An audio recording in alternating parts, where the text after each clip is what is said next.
ఈరోజు చూసేద్దాం ఆహ్, స్ అరటి స్టెమ్‌తో స్ప్రింగ్ రోల్స్. అయితే ఈ స్ప్రింగ్ రోల్స్ విశేషం ఏంటంటే వీటిని డీప్ ఫ్రై చేయలేదు. ఎయిర్ ఫ్రై చేశా.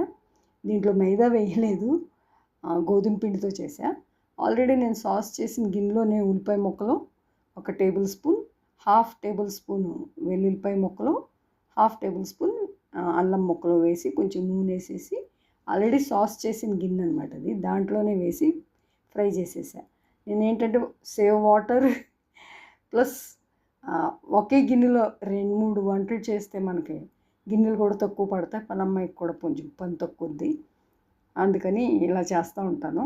సో, ఇలా బాగా ఫ్రై అయిపోయాక వీటిలో మనం కూరగాయలు క్యాప్సికము, క్యారెట్, అరటి స్టెమ్ ఆల్రెడీ కుక్ చేసి పెట్టుకున్న అరటి స్టెమ్ ముక్కలు అన్నీ వేసేస్తాం అనమాట. స్ప్రింగ్ ఆనియన్స్ ఇవన్నీ వేసేసాక సాస్ వేస్తాం. సాస్‌ని ఏం చేస్తానంటే నేను చిల్లీ సాసు, ఆ సాసు, ఈ సాసులు అన్నీ ఏస్తారు. సోయా సాసు నేనేమి వేయను.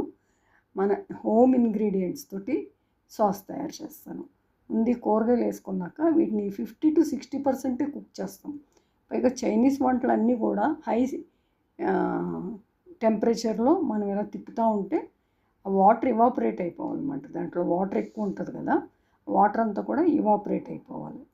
సో, అవి ఇవాపరేట్ అయ్యి మనకి అవి 50-60% కుక్ అయితే చాలు. దీంట్లో నేను సాస్ ఏం చేశానంటే టొమాటో, ఖర్జూరం, చింతకాయ పొడి, కారం, వెల్లుల్లిపాయ ఇవన్నీ వేసేసి మిక్సీలో గ్రైండ్ చేసేసి దాన్ని ఒక స్టవ్ ఈ గిన్నెలో వేసి బాగా దగ్గరికి అవనిచ్చేసి అది ఒక సాస్‌లా తయారు చేసి పెట్టుకున్నాను అనమాట. ఈ కూరగాయలు అలా మగ్గిపోగానే ఆ సాస్ దీంట్లో వేసేస్తాం. అది వేసాక ఒక 5 మినిట్స్ బాగా తిప్పితే సాస్ అంతా ముక్కలకి బాగా అంటుకుంటుంది. అప్పుడు మనం ఆ ముక్కల్ని బాగా ఫ్రై చేసుకున్నాక పక్కన పెట్టుకుంటాం.